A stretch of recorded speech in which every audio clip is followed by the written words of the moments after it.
Men themselves have wondered what they see in me. They try so much, but they can't touch my inner mystery. When I try to show them, they say they still can't see. I say, it's in the arch of my back, the sun of my smile, the ride of my breasts, the grace of my style. I'm a woman, phenomenally. All right, you guys, welcome back to Like Water for Chocolate. It's your girl, Truth, and I got Lex Love here with me. Hey.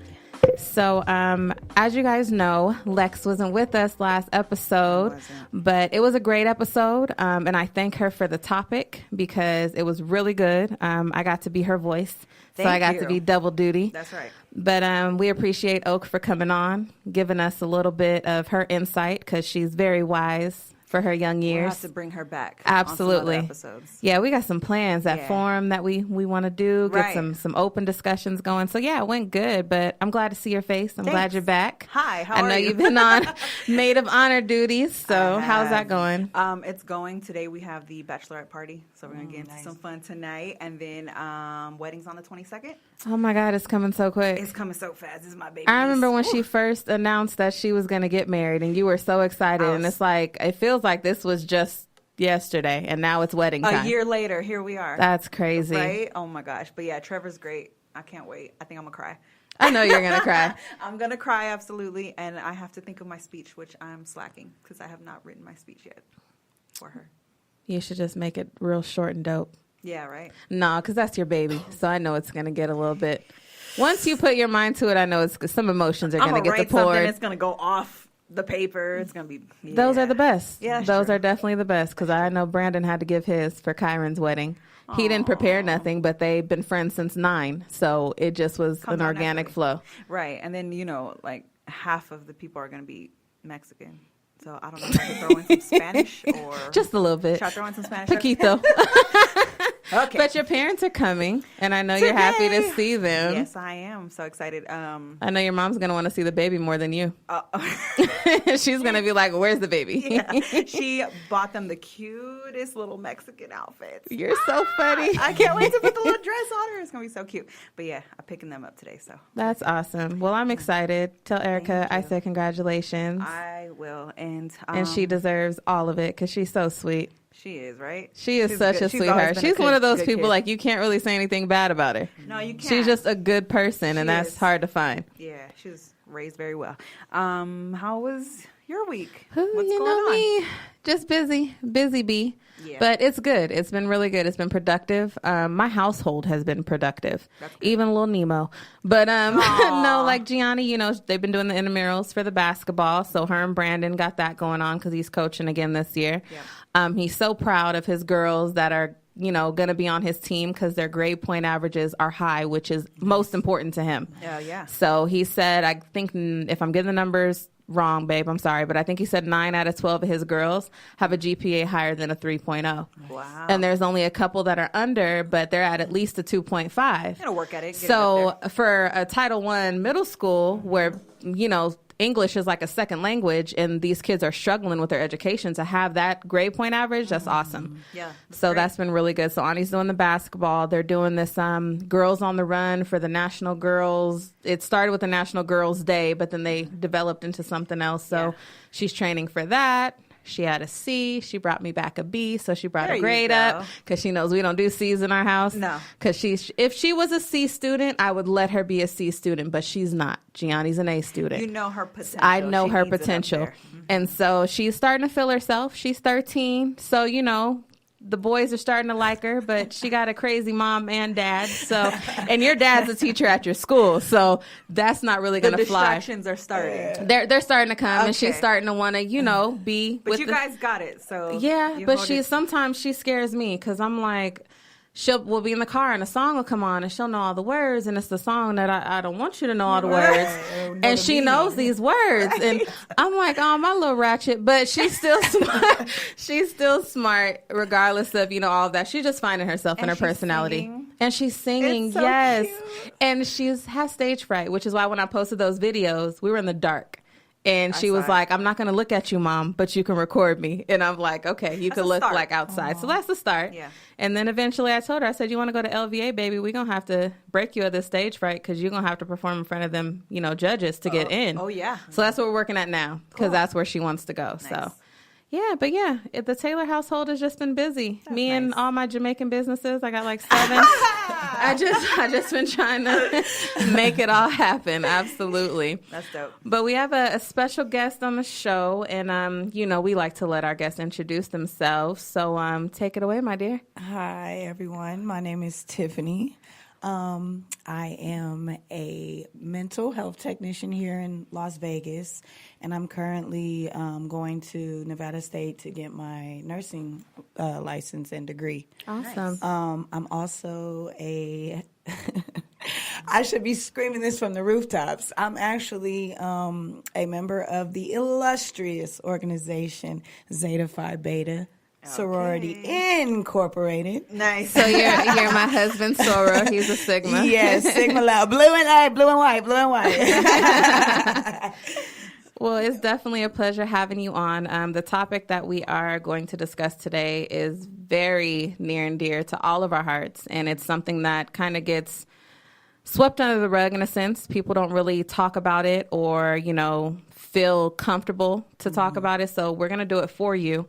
Hopefully this show will open a lot of eyes and then also kind of give you an avenue to where if you have some things you want to share, just know that we'll listen because if we haven't been through it, we've been close to someone who's gone through it. Right. So the topic is domestic violence. And I first want to start with letting you guys know it can happen to men as well. So that I just want to put out there because a lot of people see this as a woman only thing. Right. Yeah. It happens to men too. So I will let Lex start with any experiences that you've ever dealt with and then anyone that you know that have dealt with it, like different scenarios, like how has it been? Has it been verbal, physical? I want to say I've been able to recognize if something was going down that route with myself, meaning. So whether it was verbal, that's where it would start. And then it was a situation where I was literally smacked in the face while I was holding my daughter. Wow. Yeah. So that was a crazy situation. From that point on, though, I didn't let it drag out. That was literally the end of it. Right. Now, this was a crazy situation, but I was able to, kind of just pick myself up and just keep it going. There's been situations, though, my daughter's older cousin, she was in an abusive relationship for a long time, and they had 4 kids, and it got to the point where they got into a really bad argument. They were upstairs, and they just got into a fist fight. So she went to grab her phone and was calling the cops. He went downstairs, grabbed his gun, came upstairs. Mind you, kids are all awake, okay? Wow. Downstairs, like living room, watching TV. He goes upstairs and shoots her. Literally, bullet went through her hand, through the phone, into her face. He then, when she falls on the floor, walks up to her, shoots her again. That's the one that killed her. He turns the gun on himself and kills himself. All the kids are downstairs. Wow. Yeah. So that is to say that was happening for years. This was even prior to the kids being born. I think the oldest was like 8. The youngest was about 2. So all these years, and she never mentioned it. None of the family members even knew this was happening. So that shock of this is crazy. You know what I mean? And this was just 2 years ago. Wow. And I think Samaine might have met her just once because he kept her away from the family. Right. Because that's the way that they keep that going. They don't want you to be able to get close. Because then it might come out. It might come out. Right. And then it just fucks the whole situation up. And I'm definitely glad that you brought that up because let's just say she had, if she would have had the time, she opened up to just one person.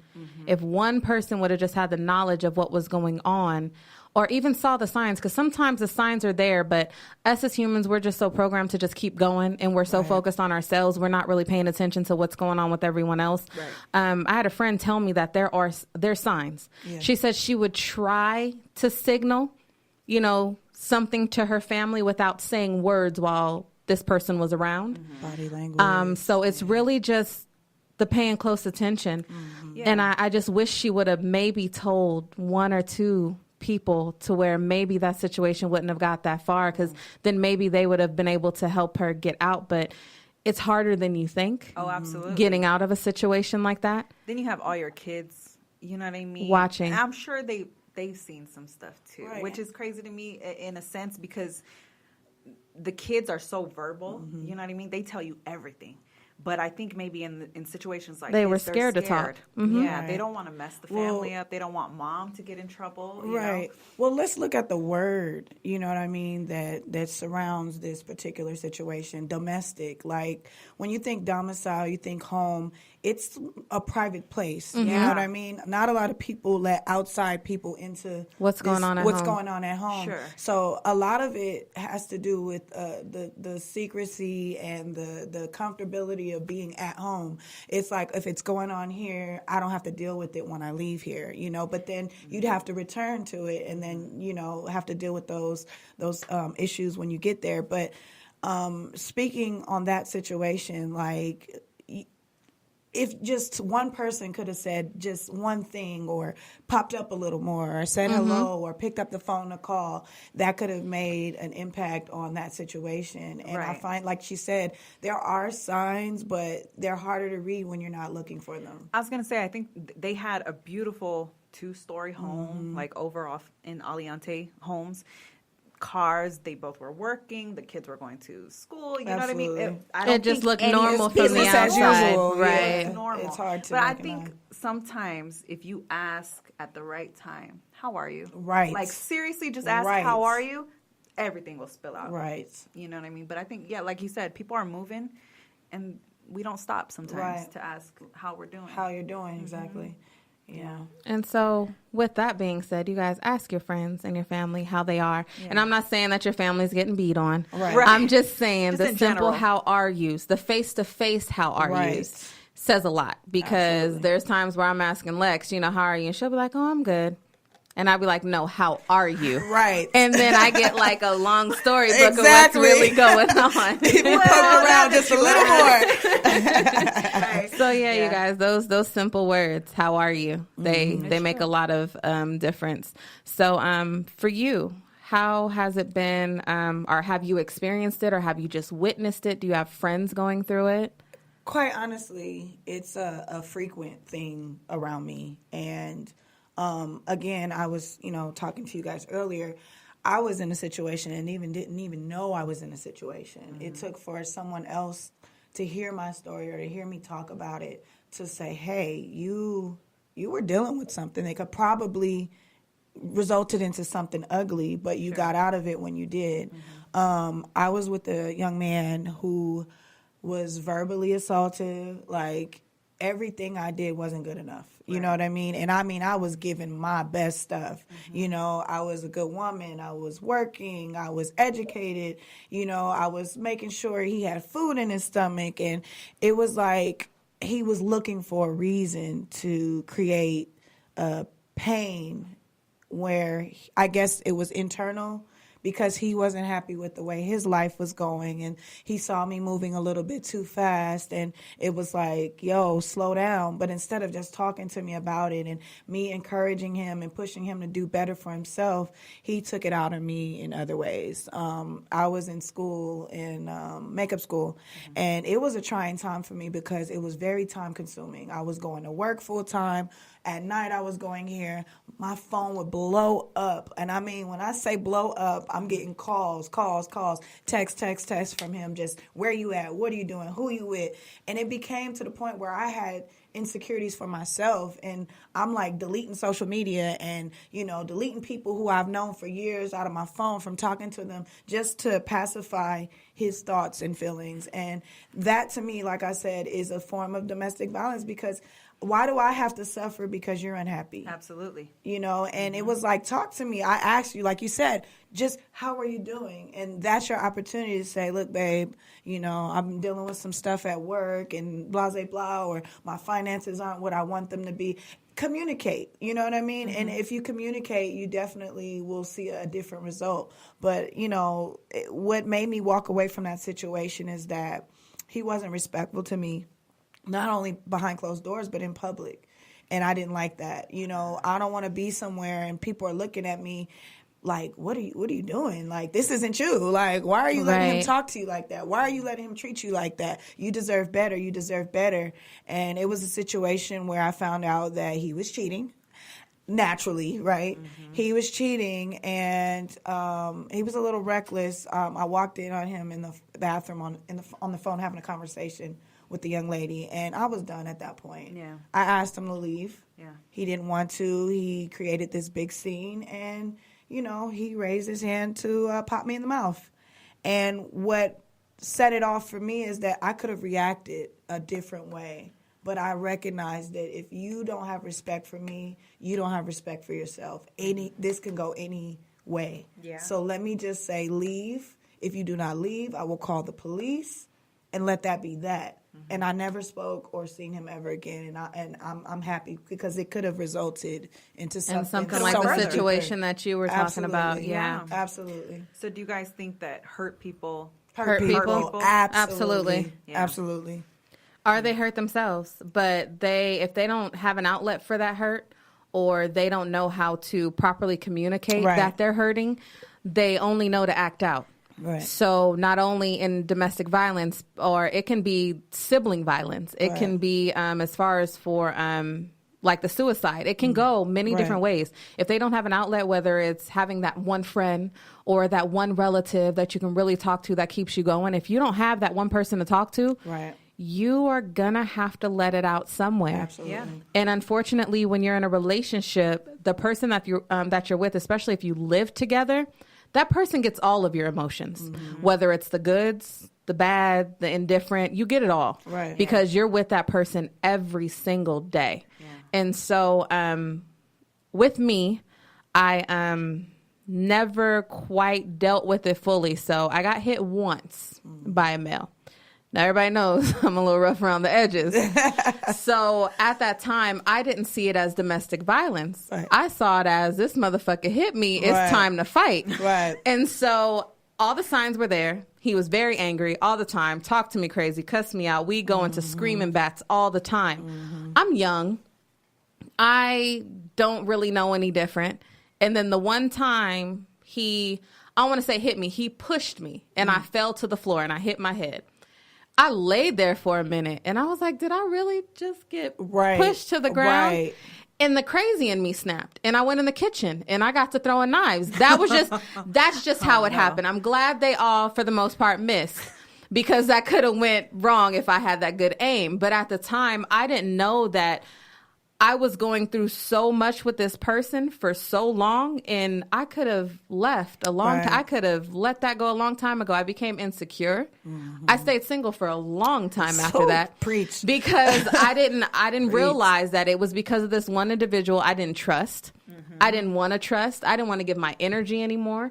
I didn't want my daughter to think that this was how it's supposed to be, because I was a young mom. And that's one thing. I was a hot mess, but I always thought about my daughter. And I'm like, she can't think that this is okay. The screaming and the yelling and everything else, that gives kids PTSD, and it's possible they get it from your screaming bouts. And let's say you guys get physical, that affects the kid as well in different ways. A little girl may think this is okay. If she ends up getting with a man and he's going to beat on her, she's like, well, I saw my mom go through it, so this is normal. That is okay. And then with the little boy, well, my dad hit my mom. So I can when he needed her to listen, so I'm going to hit you. So it's a lot of things that domestic violence will lead into. And I lost a best friend because of domestic violence. I mean, she did, however, get out of the relationship, but he followed because they had children together. So he still needed to see his kids. Absolutely. But it became a situation to where he was getting so bad because he did have a mental condition and he wasn't taking his meds like he should. So she was like, until you get on top of your stuff, I need to keep my kids here. And that was, in his mind, it snapped. And she ended up getting shot And that was it. And they have 3 kids. So it's, well, now not only do I have my mom is gone, but now my dad's locked up. But why is he locked up? Because he killed my mom. Right. And so how do you think these kids are going to balance life? Right. And I just have to say her name. It's Brittany. Anytime I talk about her, I need to say her name. Say her name, man. Because it's Say her important name. to me. Absolutely. So, yeah, y'all, just for real, be careful with that. Right. Watch the signs because it's really important. Oh, absolutely. I think that when I heard you say, when you were telling the story just now, what I heard you say was that he was dealing with a mental condition, that he relapsed on his drugs. Now, here's the thing. I work with mental health patients on a daily. So I see some of the effects that falling off of your meds can produce.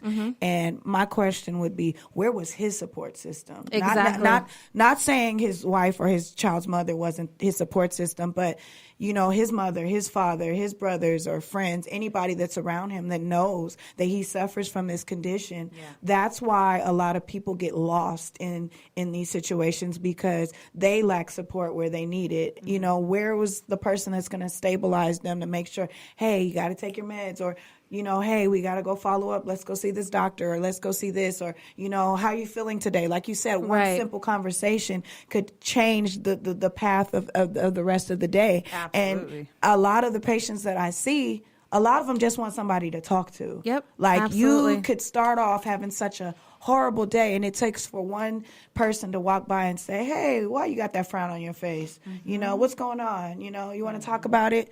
As a matter of fact, I do want to talk about it, and just being able to unload. And that release changes the impact of a day. I had one particular patient, I won't, get into names because of HIPAA. Sure. But I had this one patient, he came in super aggressive, super aggressive, ready to fight, ready to, be, combative just because.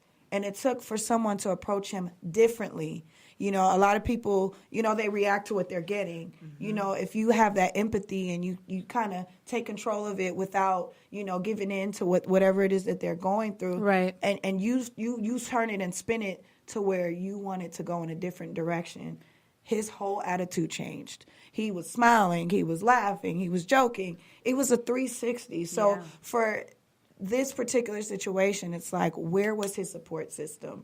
Who was there? She can't do it by herself. You know what I'm saying? Absolutely. So Taking care of kids. It takes a village to raise a child, and we're grown children, okay? So, yes, he needed that support, not just at home, but outside of the home, in order to, be able to handle his condition, because it is a condition, and a lot of people don't like to accept it, especially in the Black community. I was just about to say that in the Black community, it's mental health is overlooked. Condition, and we have to take it more seriously. They're not diagnosed with it is the problem, so they don't go to the doctor.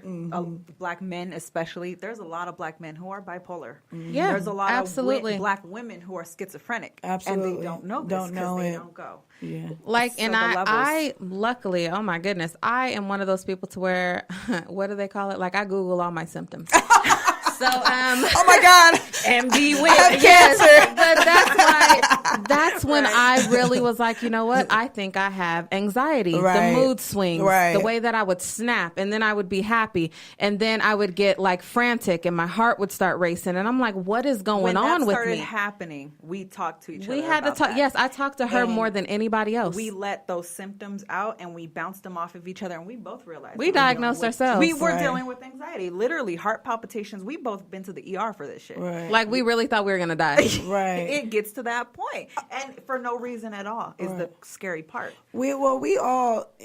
Okay, guys, I'm a psych major too. Just like to throw that out there.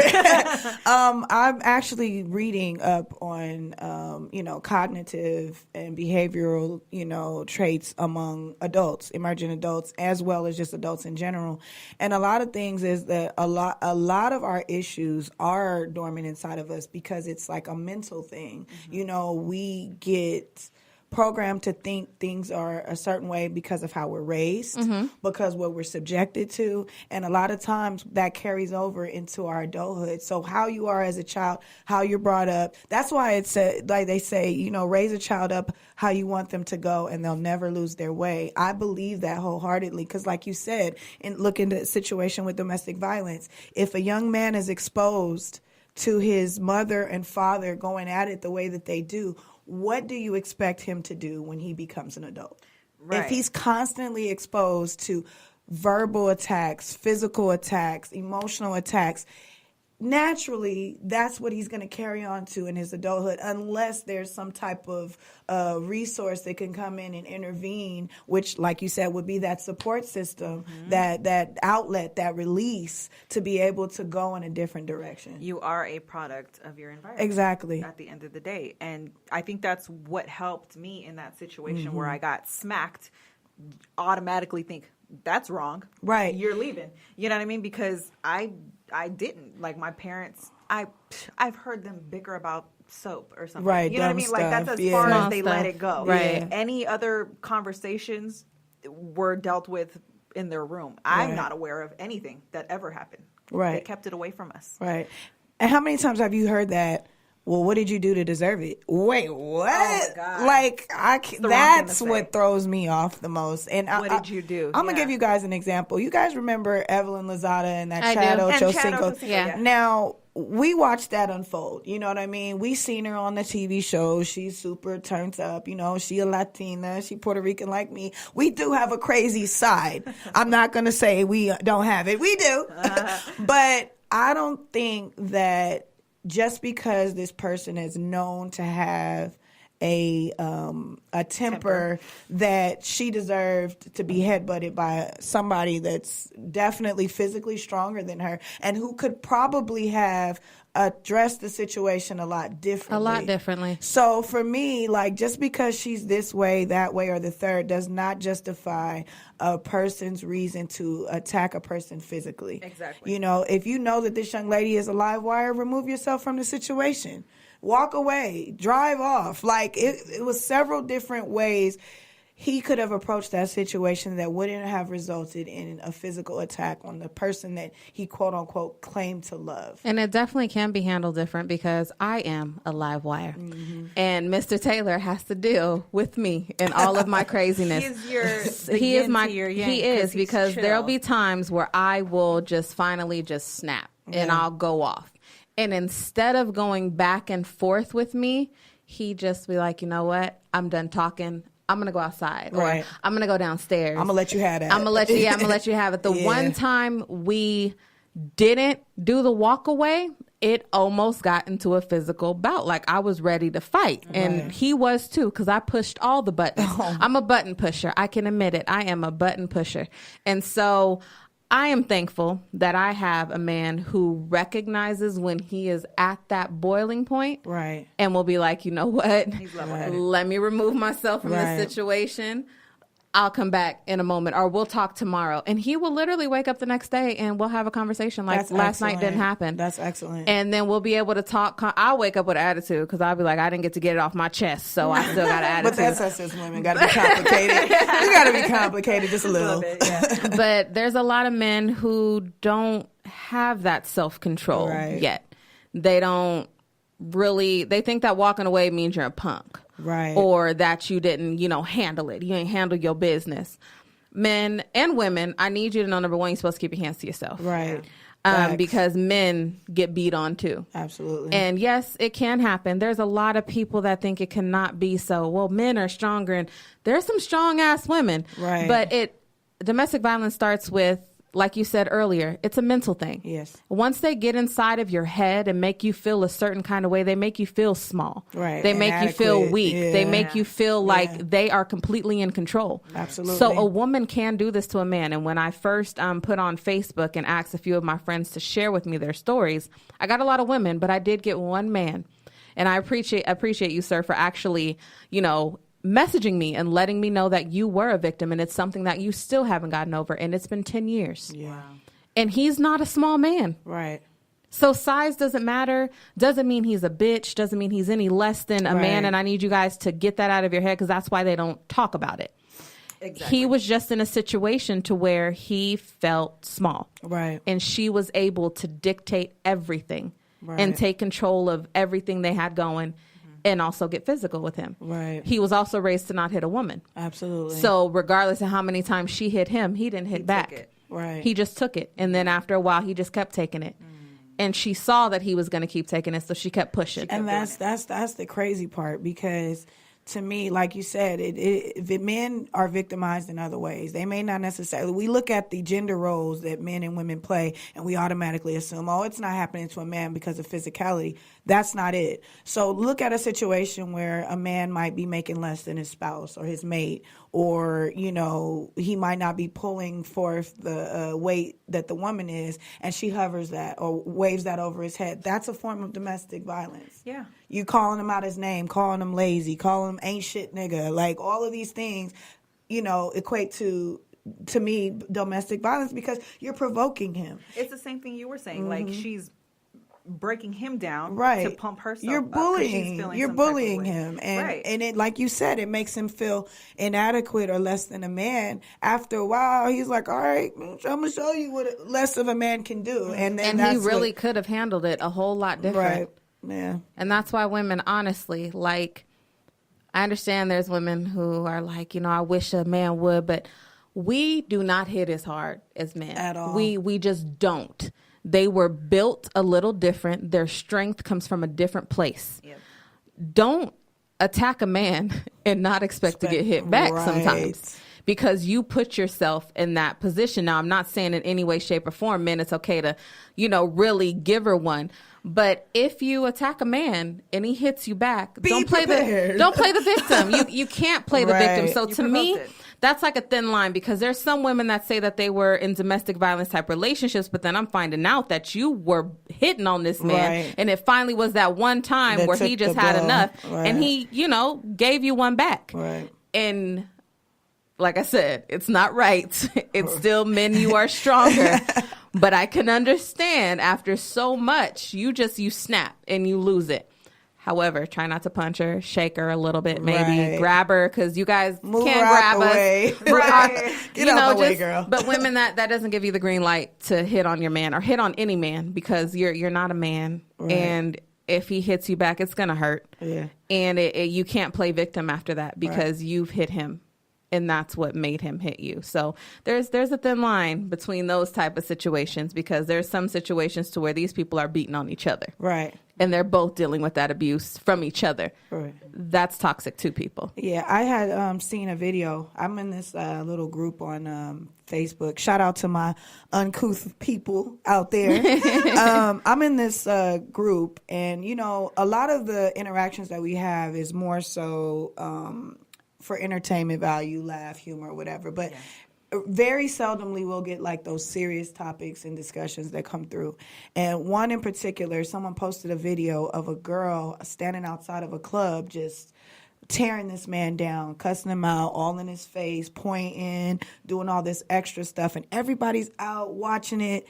They're just recording with their phones. You know, we were talking about this earlier. We're in a generation where people don't intervene as quick. They quick to pull out a phone before they quick to, you know, interject. But, you know, in this video, I see this young lady half the size of this man. This man is a humongous guy. I don't know what was said or done to provoke this woman to carry on the way she was carrying on. But in this video, you just see this young lady just going at it. Several times this man told her to leave him alone. Yeah. Like, get out of my face, leave me alone. He never put his hand on her. He walked away, turned his back on her. She's still like, poking the bear, till finally she puts her hand, I think she slapped him, and he took her, and like when I say he picked her up and body slammed her onto the ground, then everybody wanted to run over and stop him. My question to all those people that were sitting there while all this was happening, why didn't you run up and try to stop it before it happened, got physical? When she was in his face, poking him, you know, talking crazy to him, yelling at him, cursing at him.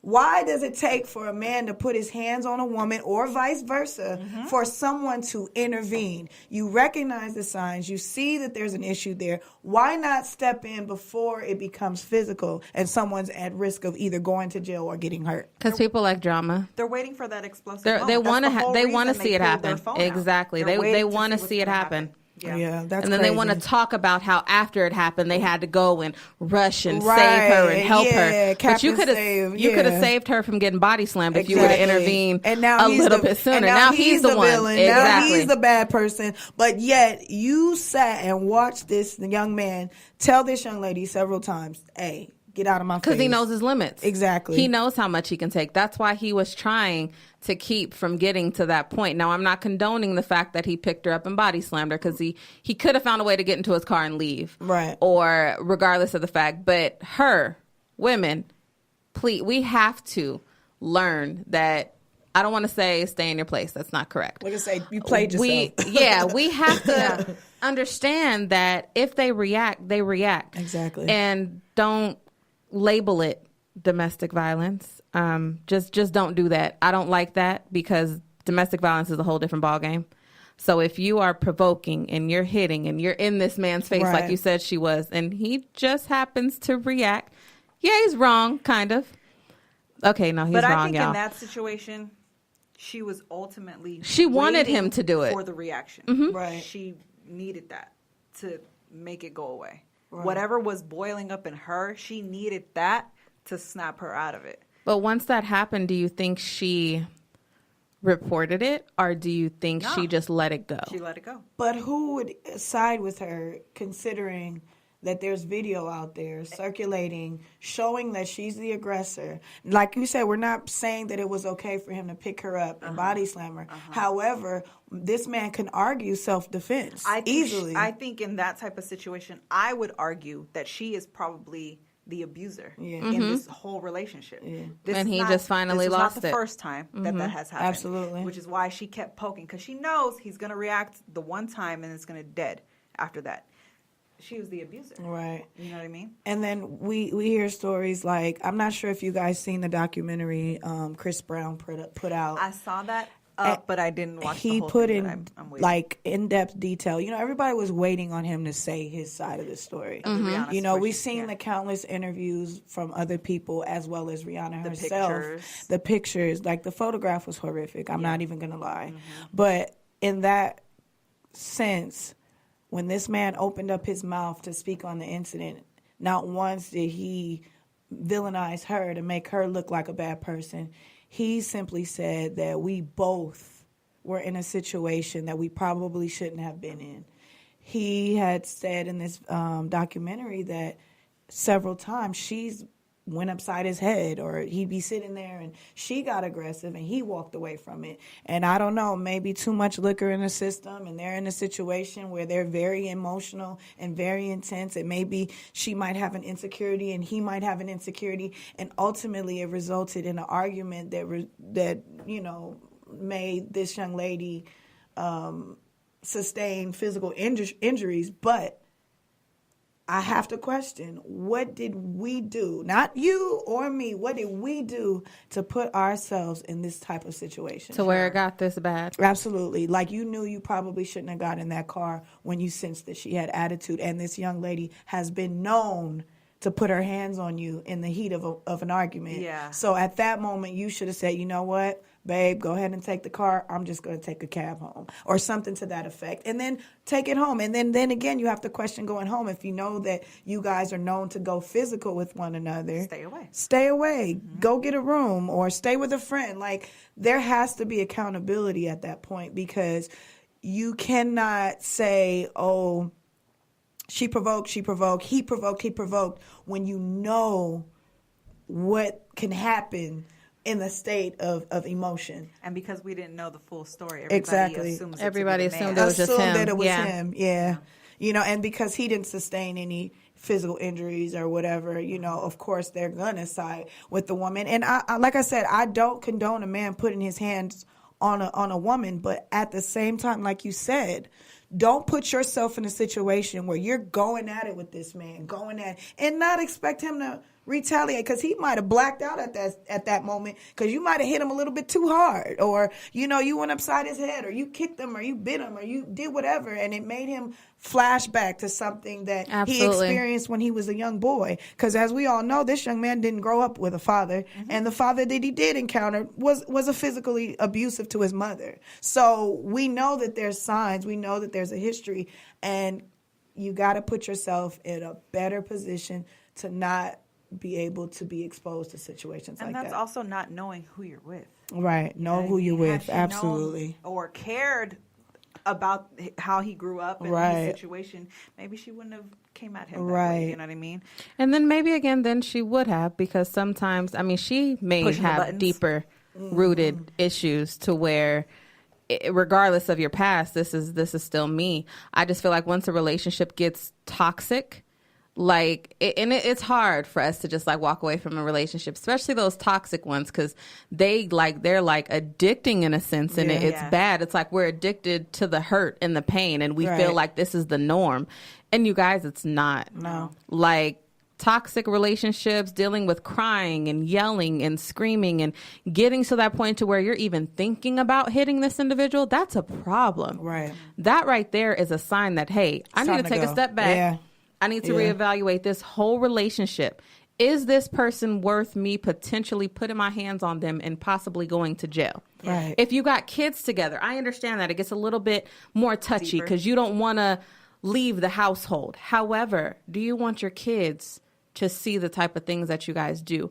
Or do you want them to grow up and understand mom and dad just weren't right for one another, but they came together for us? Right. Because that is still a possibility, you guys. You don't have to stay together for the kids. You don't. No. If it's bad and it's getting bad and you know it's bad, you guys know, you can see it.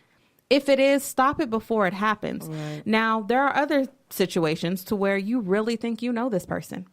And they show all the right signs at first. Because a lot of these abusers, men and women, they have different personalities. Right. Because right after they hit you, they're so sorry. Right. And they'll get on the ground and cry with you and hold you and say, this will never happen again. And I'm so sorry. I don't know what got over me.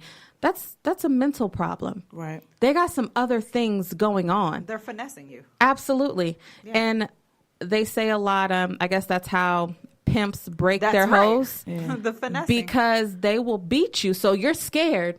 But then right after that, they're going to love on you. So then you feel protected too. Right. So now you're all confused and you're all messed up. And you don't want to go nowhere because you don't want to get hit again. And then because of the finessing, you think he really cares about you and he really loves you. And yeah, he hit me, but he loves me. Right. So I'm not going to go anywhere. That mental abuse, oh my God, that is the worst. Once they abuse you mentally, that physical doesn't even amount up to what they've already done to your emotions and the way that you feel about yourself and the way that you feel about going through life. They now have complete control over you. You're like a little puppet on their strings, and they're able to do whatever they want to do with you at that point. And that's when it gets scary. Right. Yeah. Well, let's look at this is one thing we haven't tapped on, and this is a major key, a major factor in a lot of these situations. A lot of these women and men are digmatized. I'm just that's real. I'm gonna keep it real. So real. Sometimes you will say to yourself, "Man, I can't stand this motherfucker," but that sex is so bomb. I've personally been in relationships I probably shouldn't have been in because I believe that the sexual chemistry outweighed the negative factors of the relationship. And I will say this: the mental enslaving is what kind of contributes to the lack of wanting to walk away, and then tie it into a physical connection as well. And like, I'm going to say this. So in high school, I was dating this young man, and we were like just horse playing, and he hit me a little bit too hard, and I was ready to just walk away, which I did. But the connection there wasn't the same as me being an adult, being with a man for, months or even years, and engaging in an emotional, physical, sexual relationship with him, and him cutting me down and abusing me verbally and even physically at times. I couldn't walk away from it.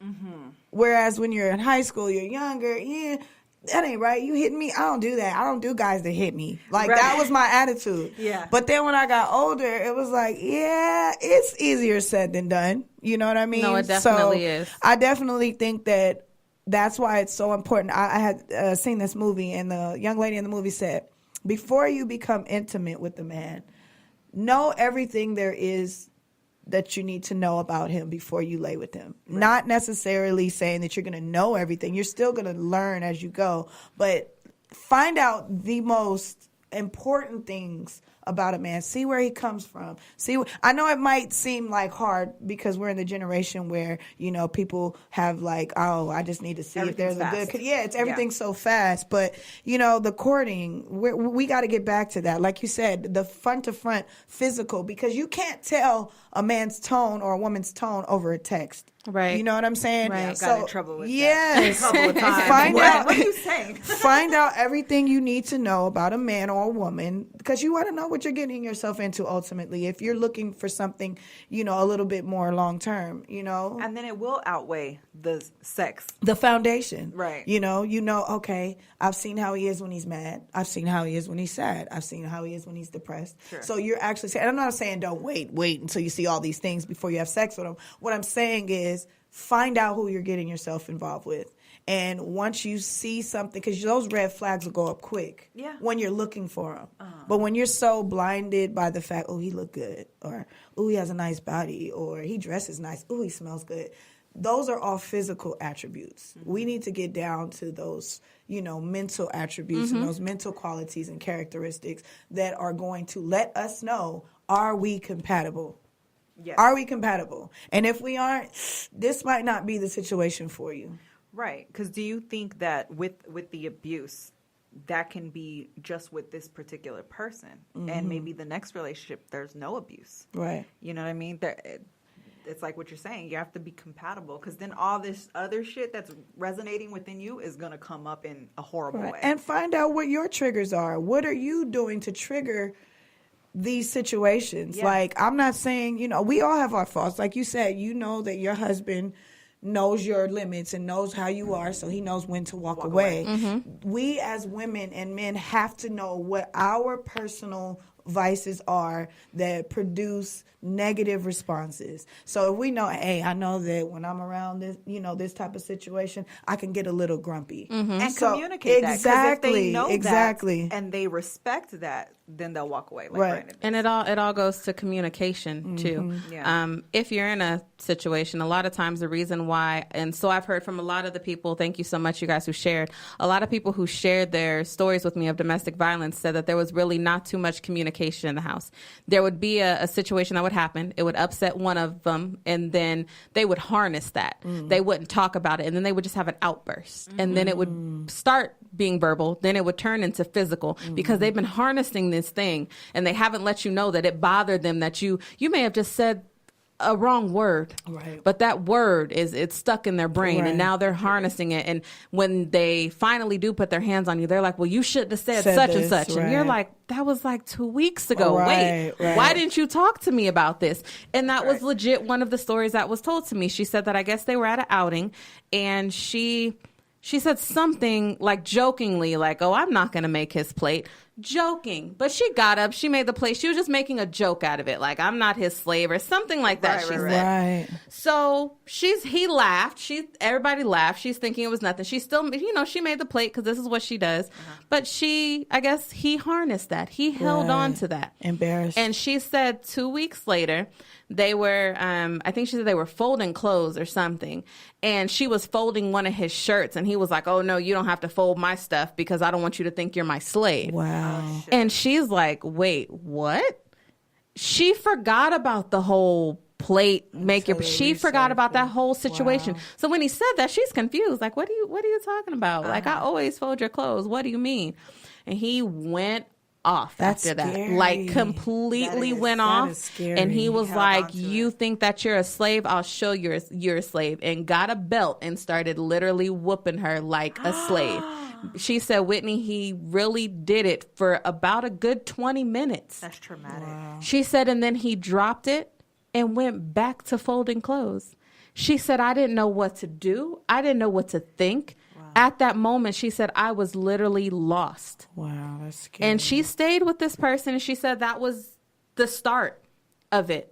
And she said, I thought maybe it was just going to be this one time because I upset him. She said, I'm thinking it's all me. I shouldn't have said that. I shouldn't have referred to it as a slave. So I'm going to watch the way I talk now. No. But then she said, the next time it happened, he snapped because she gave him the wrong piece of chicken. Wow. He was like, you gave your kids, this or whatever, but you just gave me a plate like I'm some damn dog, and threw the plate in her face. And I mean, that was like, he was just waiting for something to open that up in him. And she said it took her 2 years before she finally was like, you know what? This is not the way my life is supposed to be. But what helped is she finally shared with her best friend that she was being abused. Wow. And her best friend was like, why are you staying? Right. Of course, it's easy for us to say that's the first thing we're going to say, but you guys got to understand that when you're invested in someone and before they showed you this person that they really are, you fell in love with that other person. Exactly. So when you look at them, you still see this other person. Yeah. So you're praying and hoping that they do get better because you do love them regardless of what they put you through. So it becomes hard. And she told me, she said, Whitney, I still love him to this day. She said, he's the father of my children. She was like, we're better now apart. She said, but I always now think to myself, is he beating on the girl he's with now? Right. She said, and part of me wants to tell her to be careful. Especially because the kid goes because with my him, kid, right? yes, my kid goes over to the house. She said, but I don't know if it's my place. She said, so I told his sister. Okay. And the sister now makes random, regular house calls. She watches. She pops up. Oh, that's and good. now that she knows about her brother, I guess he finally now gets help. And come to find out, he had issues when he was younger. He was molested. He was the child that was beat a lot. So he got angry. the fights at school all the time. He was a chunkier boy. So he dealt with the verbal abuse at school and being talked about. And so he never had an outlet for anger. So now he goes to therapy. This is just one success story. Yeah, but now he goes to therapy and he has been diagnosed with being bipolar. And so he takes his meds, and she said now they have a great friendship. They're great to their kids, but she was like, I would never go back because that moment he decides he don't want to take his medicine, it may slip into something else. But I'm saying that to say, you guys, like, if you see anger traits in yourself and you get yourself to a point of uncontrolled rage, there might be a deeper issue. Yeah. Exactly. And you really need to assess that issue and figure out why am I getting this angry? Because they didn't even do anything to me that serious. That's the surface part about it. Exactly. You know what I mean? The boiling up, the yelling, the screaming. That's just the top part of it. You have to really dig deep because there's something going on. There absolutely is. That you have to see why you are even able to get this angry over something so small. What is really bothering you? Folding clothes. And if it's a mental sign. issue, you guys, like, seriously, like, don't be embarrassed by it. That's why me and Alexa speak up so much about having anxiety, because I see it a lot in my Black women. A lot of us have anxiety. Yeah. And it's because we deal with so much. We've always carried so much. We've watched mom and grandma and auntie and everybody else carry and handle so much. And sometimes that burden is just a little bit too heavy. And this is where the anxiety sets in. And you don't even know you have it. You just keep going through life like, okay, I'll be fine. I just need to breathe. And you go to the hospital. They tell you you're fine. You're like, okay, I'm good. I'm going to keep going. It took a long time before I really started to care for myself and really started to realize that, Whitney, you need to take mental breaks. Yeah. You need to breathe through things, because I was the perfect candidate to be put on what's it called? Prozac? Yep. Zoloft. And I told him, I said, I can't walk around like a zombie. Yeah. I need to find what triggers my anxiety. And you need emotions. Like, absolutely. Who doesn't need emotions? Like, I think that's what helps people register that there is something going on. If you're, like you said, in a zombie state or comatose because they have you on all these drugs to sustain your mood, it's like, I'm not going to recognize when you're about to jump off the deep end. Exactly. You know what I mean? Yep. So I need to be able to recognize, understand the tone of your voice, to watch your body language and everything like that, to know, okay, this is becoming a situation. I see that this bothers you. Mm-hmm. So then you begin to ask the right questions. And then once you ask those questions, then you start to get somewhere. But if you're just looking at someone and they have this jaded look on their face and you don't really know what's going on, that is scary. It's very scary. I like to feel my emotions. Exactly. I am one of those people who do that. And like, she'll ask me, you know, is everything okay? Right. Are things better? And I'll be like, yeah, I cried it out. I cried it out. Oh, I'm good I'm now. a crier. Yeah. I'm a crier for sure. Yeah. And for me, I don't cry like that, but like when I do, it's such a big It's like a release. nasty, It's a snotty moment, cry. yeah. I get down on the floor with that Ugly one. face Yeah. tears, huh? but it's good and it helps me and I recognize it. So, you know, that's a good thing, especially with the anxiety. It happened not too long ago, as a matter of fact, you know, 3:00 in the morning with the newborn baby, because I'm dealing with the postpartum too. You know, I look and he's asleep in a deep, nice sleep. Comfortable. And my 6-year-old's in her deep sleep snoring over there, and I'm holding the baby and she's asleep and I'm up because I have to be. But everybody's comfortably sleeping. And I recognized it and I was like, oh, Mother's Day is never done. you know what I mean? And I'm like, this is where the anxiety comes from, because you're going and you're not stopping. You know what I mean? So. And you don't even know when to stop anymore. You're like, can I stop? Like, sit down No, somewhere. there's probably something for me to do. Because in a right couple now. hours, my phone's about to go off, and I got to go to work. Yeah. When I get home, I got to clean, and I got to cook, Absolutely. and I got to do this. Saturday mornings, instead of getting up with my cereal, I got to come here, and we got to do this. You know what I mean? But, you know, that is what it is. I have a question for you guys. So we were talking about generational things, and I want to know what you guys' thoughts are on getting involved with your friends or people that you know's relationships that you feel might be abusive, or because I know that we have like this stigma, like it ain't none of my friend's business or ain't none of your friend's business. But it's like, if you see something, let's just say, for example, you're at an outing or something and you see that, you know, your friend's uncomfortable and, you know, it's at the hands of her whole mode changed because of a situation or interaction with her significant other. Yeah. What do you say? How do you approach that? Because I know that there are some people like, oh, you know, you don't know what you're talking about. Oh, you're just jealous. Oh, you know, stay out of it. And it's like, yeah, true enough. You want to stay out of your friends' relationships, but in the same breath, I care about you enough to see that there's something wrong here, and I want to help you through that. But if you're not susceptible to talking about it or being about it, how would you approach that? I think we've done this before. Actually, yeah, I'm actually very blunt. she's like that with me, because I've been there a few times, and she always starts off by saying, I love you. That's first. And then we go from there. You know what I mean? Because it's coming from a place of love. It's not coming from a place of like, you know, I'm just trying to down you, or like, you know, I got it together over here, you don't got it together over there. That's where she starts with me. So I think that's where you got to come from. You got to let them know it's out of love. And even if, let's just say, okay, so you recognize some things, still start off with the how are yous. Right. You're noticing traits, so talk to them a little bit more. Ask them, you know, how is it going with, you know, you and such? Or if they are more like, girl, you know, don't be asking me about that or whatever. Okay, so let them play that to the left. Then you get back to you. So how's things going with work? Start with work. How's things going with work? Okay, if they got kids, how are the babies doing? Yep. Take a little time to just talk to them, and do it daily. Because little by little, they'll start to talk. But you can't, if you have that friend that you know is defensive, you can't just attack her, because she is going to defend her man first, because that's just how she is. And then she's going to defend herself, and then she's going to look at you like, why are you coming at me like this? My friends know, I'm blunt, but when I come at you, it's out of love and experience. So I'm not coming at you saying I'm better than you. I'm just watching these things that are going on, and I'm concerned.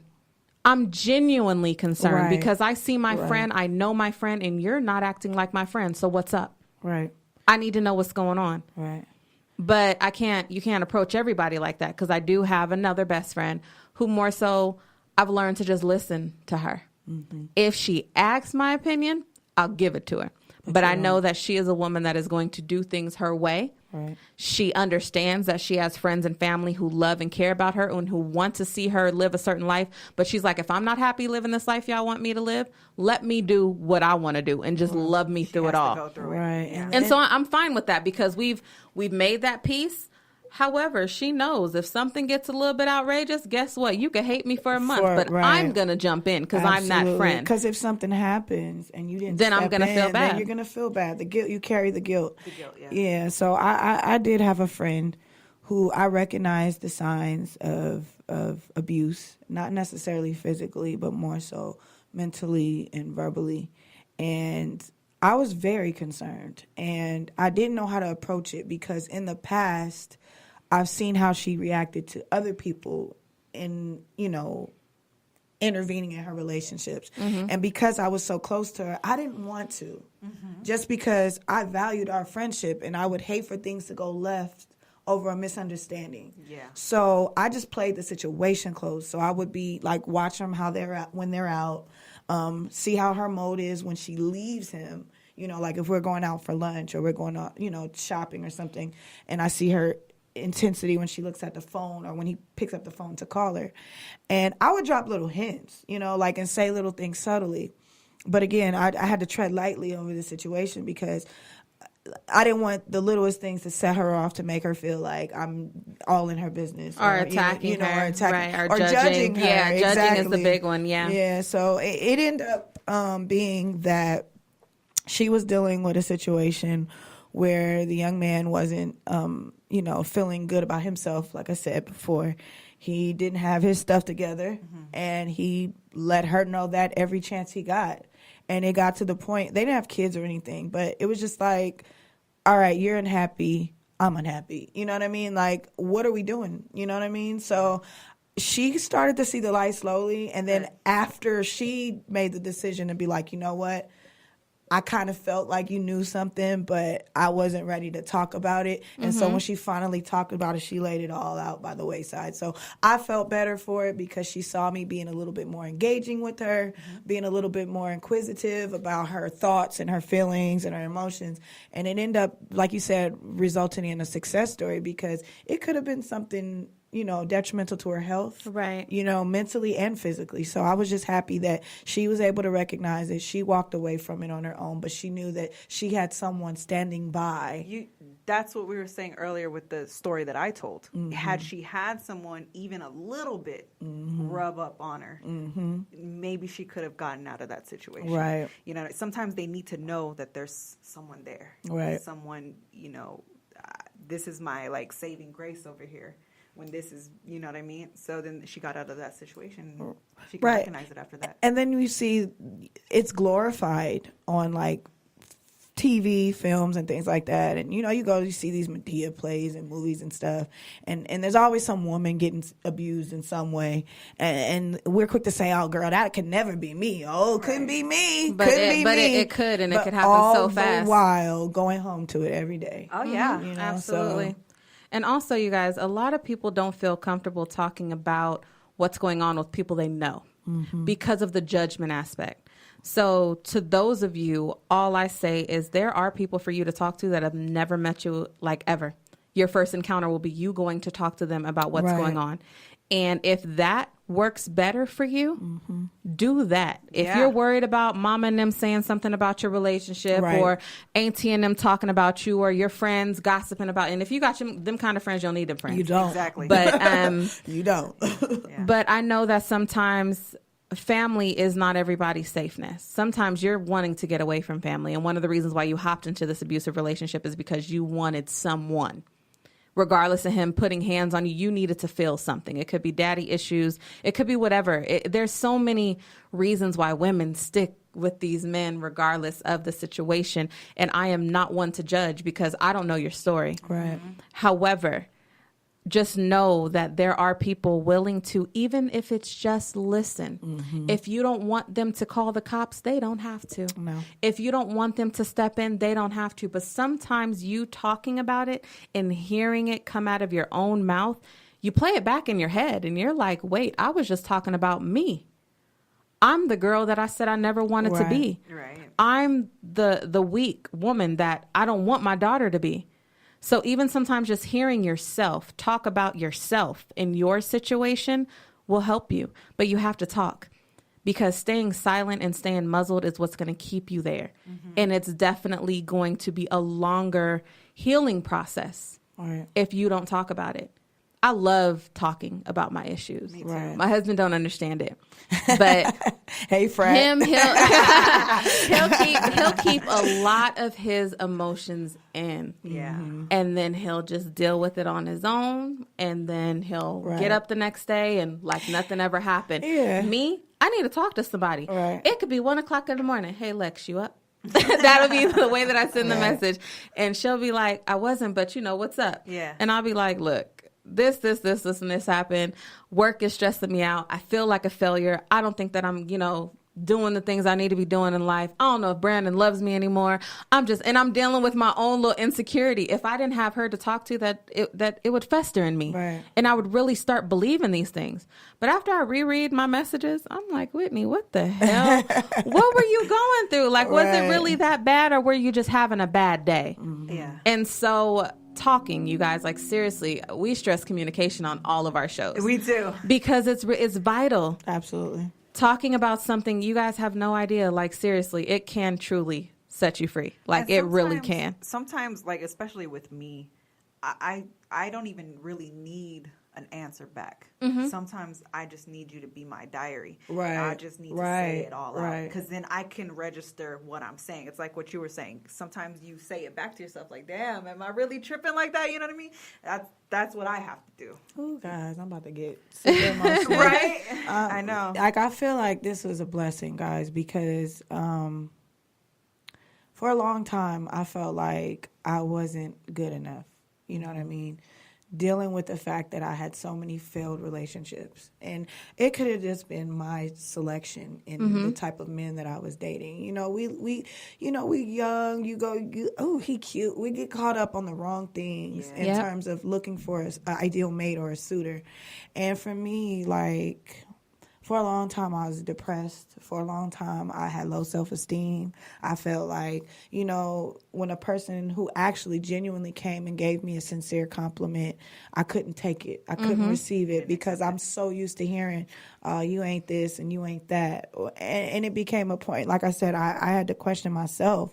Like, am I unlovable? You know what I mean? Like, I went through abuse, not only physically from relationships, but from, parental units. Like, I was abused. I was molested. I was, really going through it as a kid. And when I got older, I always told myself, I'm in control of my life. I control what happens. So I'm not going to let what happened to me as a youngster affect how I am as an adult. And, for the most part, I stay true to that. But when you get into a situation with someone who, like I said, claims to love you and care for you, and they treat you the way that they do, you are trapped. You are trapped. And I've been single for 4 years now. 4. And I do not regret any of it, because I tell myself every day, I'm not settling. I'm not settling. I know what I deserve. I know what I bring. I'm not settling. And I might be staring my man in the face right now and not know it, but it hasn't come to me yet. And when it does, I'll know, because I know that no man that loves me is going to disrespect me, make me feel inadequate about myself, make me feel insecure. They're going to uplift me just like I'm going to uplift them. Right. So, being here right now, like I said, is a blessing to me, because I'm offering up the support for someone to hear this and be able to reevaluate that situation that they're in. And talk about that. Talk about what's coming up. Right. And we have also been where you are. I know Lex has. I know we dealt with feeling less than and feeling like we were unlovable and feeling like we were never going to find, the right one. We were fortunate enough to finally find what works for us. That's awesome. But Lex will tell you, she stayed single for a long time, and she loved that she did it now because she really found her true self. Yeah. And I watched her, and I tell people all the time, like, I talk about her like she's my child. I mean, I'm sorry, y'all. But I watched her. No, I watched her truly go from, like, kind of being in this shell because she didn't know how people would receive her to, hey, guys, this is me. Like, you're either going to like it, love it, or I don't care. It took me a long time to deal with my awkwardness and the fact that I can be a nerd and, you know what I mean? Like, all that shit. And it was a lot of work. It's really finding self. Embrace it. Because that abuse, it can come from yourself, too. You can self-abuse yourself. You know what I mean? That's why on our page, I had everybody drop selfies, and I was like, let's just do a whole. Just compliments. Let's just give compliments today. Everybody I was wishing more people kind of joined in. But, but now that you guys are listening, this is why we do these things. We want to give you compliments because a compliment, like you said, one nice thing to somebody can change their whole everything. Yeah. So we're going to do that again, y'all. And hopefully we get some participation. Right. And if you are that person that really just needs a compliment that day, put 4 pictures on there. I don't care. But you could do a selfie. You could do a full body. You could do you in the gym. You could do you and your babies. It doesn't matter because everybody needs love at the end of the day. And you saying that you coming on the show was a blessing for you. It was a blessing for us, too. Absolutely. Because talking about domestic violence, like I said, it's touchy for me. Yeah. Because Brittany was my girl. And she was one of those, why wouldn't you like her people? She just was. She was just that person. And to see her life be taken that quick, domestic violence became very real to me. And then that made me start evaluating some of the relationships or people that I dealt with, and then what I saw growing up, and then what I see other people going through. So it makes me more alert to these things and more sympathetic as well. I don't see it as just something on TV to where this can't happen to me. Or like you said, that's not going to be me. No, it can be. And it can happen really quickly. But also you have to, like you said, find your worth and your value so that you don't settle for something like that. Because that is settling. At the end of the day, it is settling because you may be so insecure at this point to where you feel like this is all I deserve. This is what I deserve anyway. Because he's drilled in your head. You're not worth this. You ain't shit. You ain't never going to be nothing. Fuck your job. It doesn't matter. You only got this because you're probably fucking on the boss. Like there's stuff in my inbox that people have told me were said to them that I'm at a loss for words. Right. Because I've never been talked to this way. And it's coming from people, a place of love, so to speak. And that's where the confusion comes in because you are, people handle things differently. Not everybody handles things the same. And not even just that, you might have those days where it's all good for like a week and then that one day something happens and then it's back to your, regularly scheduled program. So it's just knowing, what you can take and what you're not willing to take. And know if you're self-sabotaging because I do this a lot too. Sometimes I will admit it because I will go off. And Whitney knows because I'll be texting her or calling her. And I will sometimes, I will talk about him as if it was all him. And then I turn around later and I'll be like, I think I had a lot to do with that too. Right. It's recognizing that too because, I'm here. Because now that I've gotten to a place where I'm finally comfortable with myself, I feel like what you were saying, I don't want nothing but the best. Right. You know what I mean? And you're going to give that to me every day. Right. So when I see it slipping even a little bit, I got to question. Right. You know what I mean? But that's the work, and that's the work daily.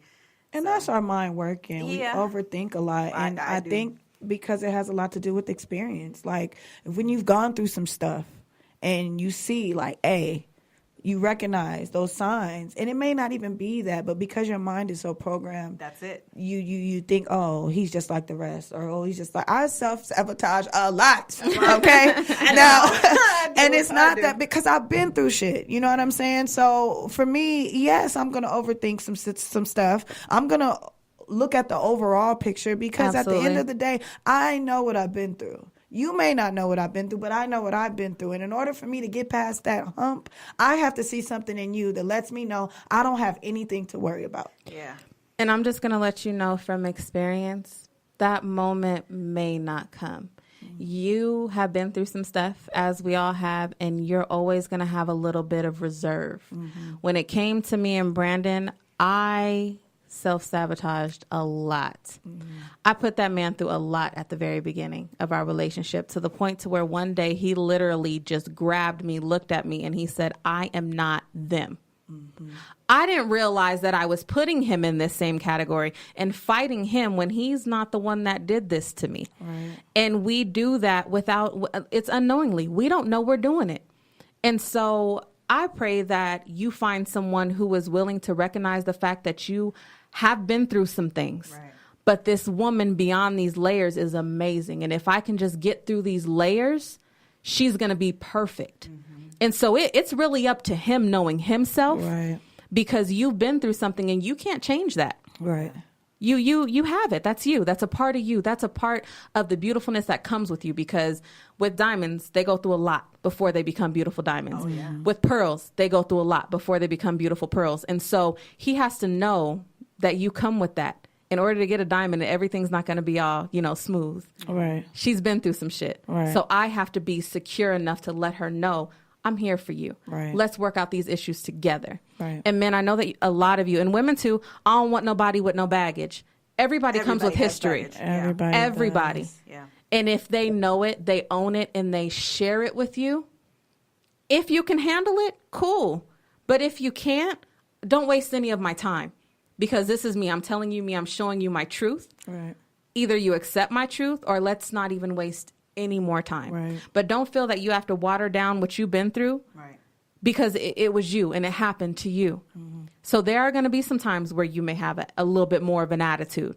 You're going to be a little bit more protective of yourself. Right. But if he is that man for you, that the Most High created just for you, he's going to be tough enough to handle everything you come with. That's everything you come with. And I just want to be open to it, because, a lot of times, like I said, I don't recognize it at first, because, you get jaded by he looks good, or he doesn't look like how you would typically want your man to look. Sure. So I'm just, praying that I am open to it, you know what I mean? And looking beyond just the exterior, and just looking beyond just that storybook, theme Absolutely. That we set for ourselves. So I'm definitely open to it. And again, it's just me recognizing in me what I've gone through. And what I'm willing or not willing to accept. Absolutely. And finding the person that's going to look beyond that and work with me, as you said. Yep, with you.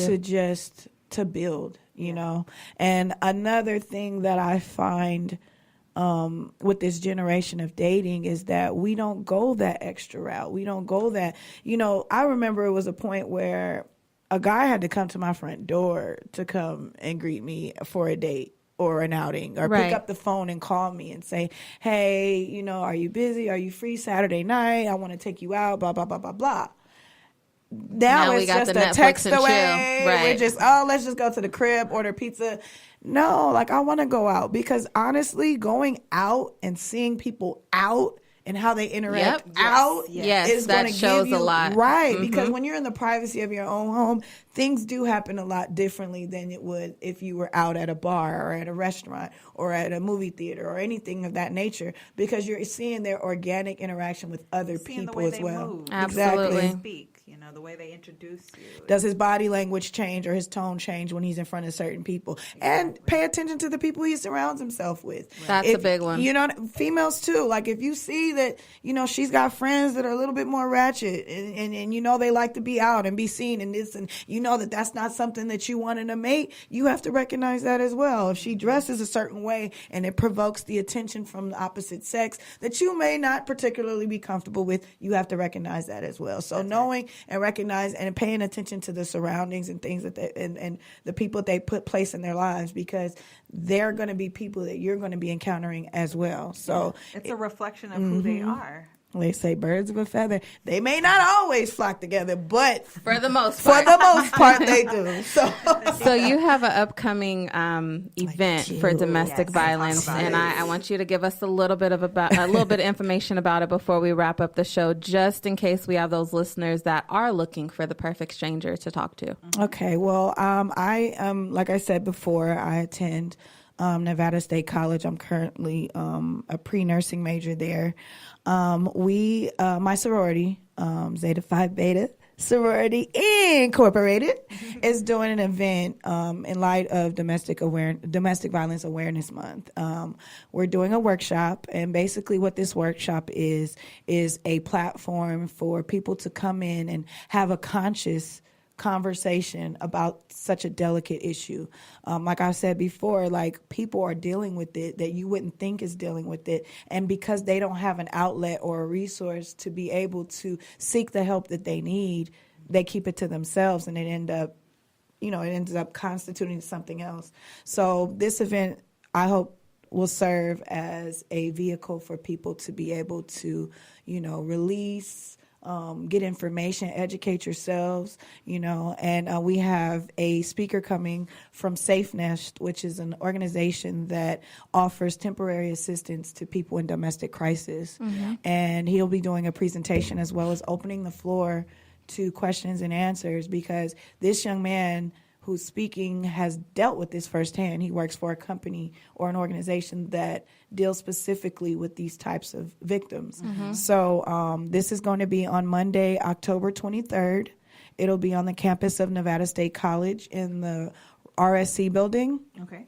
And it's from 12 to 1:30 p.m. in the afternoon. I know that it's in the middle of the day, but if you're free, you don't have to work, you don't have class, it's open to everyone and anyone. Just, come out, support, raise awareness. Maybe you yourself haven't gone through something like this, but someone who can, and you can go and get information to help support that. So this is what we hope to accomplish. And again, just any and everywhere, it's going on, and we just need to raise the awareness so that people can get the support that they need. That's absolutely. Well, Ms. Black, we appreciate you for coming on and being so open with us. This was awesome. This is exactly how we like it to be. This was so organic. It couldn't have been more organic. So I was like, do I need to know stats? Do I need to know no. Because I don't know stats. I know me. No, when it comes to topics like this, we like real life more than what the internet or Google might tell us the statistics are. We would rather know firsthand and talk firsthand, because you can tell stats all day, but somebody who's going through it, those are just the numbers. They want to know that the person who's telling them for help went through it or has seen it happen. So I just want to close it with also letting you know, anybody that's listening, if you're not in the Like Water for Chocolate group, definitely add yourself. If you just need an outlet, you guys, I am a great listener. Mm-hmm. I also have been through a lot of things in my little 30 years of life. Hear, hear. And Lex is open to it as well. We listen, and we don't tell your business. As you see, I shared a lot of information for other people, but I will never say their names because I promised them. Right. But just know that I like to help, and Lex likes to help. That's the reason for this show. Exactly right. So even if you just have something other than this that you want to talk about, we can start there. Right. We can start with a regular, basic, organic conversation. And then when you want to share more, you definitely can. Go to the event that you were just advised about. That's at Nevada State College. That way, you're meeting perfect strangers. Right. They don't know you enough to judge you. Mm-hmm. They're just there to help you. Mm-hmm. Also, if you are dealing with something, I do know Safe Nest very well because I go drop off clothes and stuff all the time. There's people there to where even if you're not ready to get out, they will still talk to you. Right. Exactly. And they will. Counseling services. Exactly. So those are some of the resources we have here in Nevada. I'm sure if we have listeners elsewhere, just look out for your resources. Mm-hmm. Google, that one thing it is good for is resources. You just type in domestic violence in such and such, and it'll come up with all kind of different information. So you guys do not be afraid to talk about it. But we appreciate your time, and we appreciate your time too, Ms. Black. Thank you so much. And until next time, you guys, it's been real. Thank you so much for listening. All right. Thank you.